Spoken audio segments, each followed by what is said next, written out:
پاکستان کے ساتھ جو تجارت بند ہے صرف افغانستان کا جو ہے $1 ملین پر ڈے نقصان ہوتا ہے. اس کا مطلب یہ ہے کہ $30 ملین جو ہے پر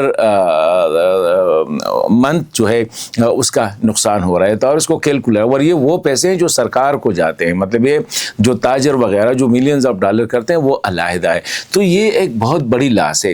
لیکن اس کے باوجود طالبان پریفر کرتے ہیں ملیٹنٹس گروپ کو بجائے اس کے کہ ایک ریاست کے ساتھ وہ کرے. اس طرح تاجکستان، اس طرح چین بھی ناراض ہے، کیونکہ چین نے جو اسٹیٹمنٹ ریسنٹلی دیا تھا کہ افغانستان کا مسئلہ صرف دہشت گردی ہے، باقی نہ بارڈر مسئلہ ہے، نہ کوئی سیاسی مسائل ہے، کوئی اور مسائل نہیں ہے. تو میرے خیال میں اس پہ طالبان کو سوچنا چاہیے. اب یہ ہے کہ افغانستان واقعی اس وقت ایک نازک موڑ پہ ہے. وہ یہ ہے کہ طالبان کی پالیسی سے اندرونی طور پر لوگ جو ہے وہ خفا ہے، وہ ناراض ہے. سیاسی لیڈرشپ جو ہے وہ زیادہ تر باہر بیٹھی ہوئی ہے، اور اس وقت طالبان جو ہے مکمل آئسولیشن کا شکار ہے. کوئی انٹرنیشنل کمیونٹی نہ انگیج کرتی ہے، نہ لانگ ٹرم انگیجمنٹ کرنا چاہتے ہیں. جاب بیس جو ہے اگر کوئی ضرورت ہو تو ٹھیک ہے، ورنہ وہ کسی نے ابھی تک جو ہے روس کے علاوہ کسی نے اس کو ریکگنائز بھی نہیں کیا ہے، نہ کوئی ان کے ساتھ جو ہے نہ ٹریڈ یا کوئی اس طرح روابط قائم کرنا چاہتے. تو ایک بڑی ایسی صورتحال ہے کہ لائکلی اگر یہ صورتحال رہی تو انٹرنل افغانستان جو ہے انٹرنل ایک ایکسپلوژن ہو سکتی ہے. کیونکہ افغان طالبان کو اگر چلو ٹھیک ہے جو پڑوسی ممالک ہے ان کے ساتھ اگر روابط اچھے نہیں رکھنا چاہے، ایٹ لیسٹ اپنے عوام کے لیے تو ان کے پالیسیز میں چینجز آنی چاہیے. اپنی جو مخالفین ہیں ان کو بٹھانا چاہیے، کیونکہ اگر آپ نے پاکستان کے ساتھ یا دنیا میں اگر آپ انگیج کرنا چاہے تو یہ بہت بڑا ایسٹس ہے.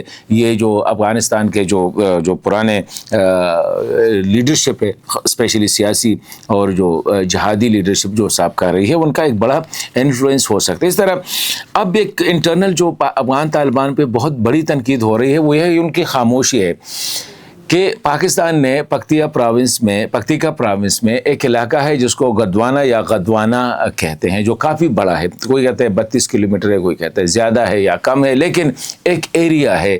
پاکستانی فورسز نے اس کو قبضہ کیا ہے اور باقاعدہ وہاں پہ پوسٹیں بنائی ہیں، کیونکہ وہ علاقہ ایسا تھا جہاں سے ایک کوریڈور کے طور پر کام کر رہا تھا. زیادہ تر ملیٹنٹ ادھر سے جو جوب کے علاقے میں آتے تھے اس کو جوب کا حصہ بنا لیا، مطلب ہے کہ بارڈر کو ذرا آگے کر دیا. اس پہ تنقید ہو رہی ہے ان پہ. اس طرح پاکستان ایک اور بھی میرے خیال میں یہ جو کنڑ کا ایریا ہے یہاں پہ بھی ہو سکتا ہے کہ اسی طرح ایک جو علاقہ ہے یا پاکستان ہے تھوڑا سا آگے جائے، تاکہ وہ کوریڈور جو کہ ملیٹنٹ یوز کرتے ہیں پاکستان کے خلاف یا وہ جو انفلٹریٹ کرتے ہیں اس کو بھی چوک کرے، مطلب ہے کہ اس کو بھی بلاک کرے. تو اسی حوالے سے بھی خبریں آ رہی ہے، بلکہ ایک لمبی جو کہتے ہیں نا ایک ایسے بفر زون جو 3-4 کلومیٹر پہ ہو، اور یہی وجہ ہے کہ آہستہ آہستہ بارڈر کے قریب جو افغان آباد ہے آہستہ آہستہ یہ خود پیچھے چلے جائیں گے، اور 3-4 کلومیٹر کا ایک بفر زون جو ہے وہ کریٹ کیا جائے گا جس میں کسی کو بھی نقل و حمل کرنے کی اجازت نہیں ہوگی.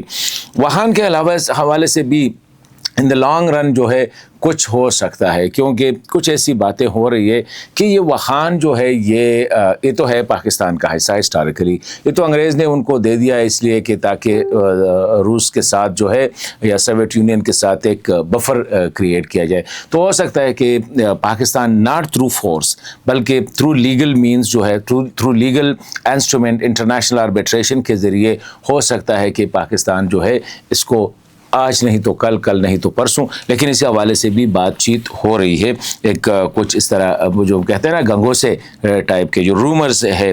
تو یہ صورتحال ہے افغانستان کی. اور کچھ لوگ تو یہ بھی کہہ رہے ہیں کہ یہ جو خطے میں جو ڈیولپمنٹ ہو رہی ہے، اگر افغانستان یہ موجودہ افغانستان جو ہے اسی طرح طالبان کی کنٹرول میں رہا، اس طرح لوگ تقسیم رہے، تو ہو سکتا ہے کہ یہ افغانستان خطے میں رہے بھی نہیں اس صورتحال میں. تو کیسے ہوگا یہ تو وہ جو کہتے ہیں نہیں رہے گا ان کو اچھی طرح پتہ ہوگا.